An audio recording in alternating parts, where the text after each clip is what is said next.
बुद्ध पूर्णिमा त गइसकेको छ, तर पनि बुद्धको आशीर्वाद हामी सबैसँग सधैँभरि रहि नै रहोस् हैन।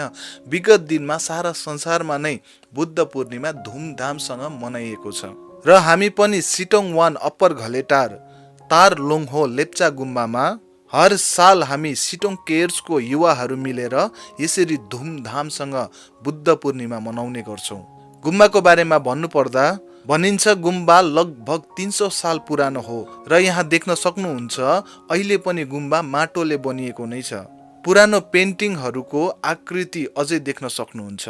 सिटोङ 1 को गुम्बा टुरिज्म हब पनि हो र यहाँ धेरै टुरिस्टहरू साइट सिन गर्नुको लागि आउँछ। यस्तो पुरानो गुम्बा भए तापनि सायद हामी आफ्नो संस्कृत र हाम्रो पुरानो धरोहरलाई बचाउनुमा अलिक असमर्थ भइसकेको छौँ जस्तो मलाई लाग्छ। यस्तो पुरानो गुम्बा भएर पनि होला गुम्बाको हालत धेरै नाजुक पनि भएर गएको छ है। हाम्रो यस्तो पुरानो गुम्बा छ, सबैले मानिलिएको गुम्बा हो यो हैन। के यस्तो पुरानो गुम्बालाई हाम्रो धरोहरलाई बचाउनु हाम्रो जिम्मेवारी होइन जस्तो पनि मलाई लाग्छ है।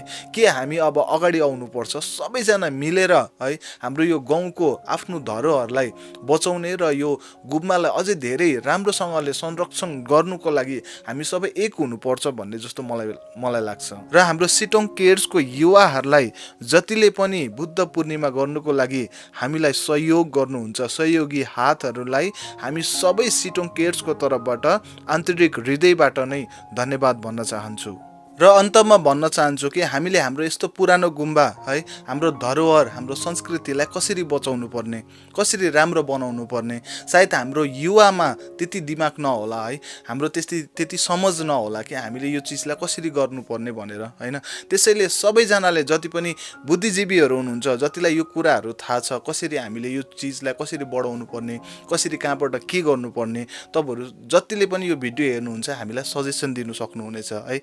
र अन्तमा बुद्ध भगवानले हामी सबैलाई आशीर्वाद दिएको होस् भन्दै यो भिडियोलाई यही नै समाप्त गर्न चाहन्छु। थ्यांक यू, फेरि भेट हुने नै छ।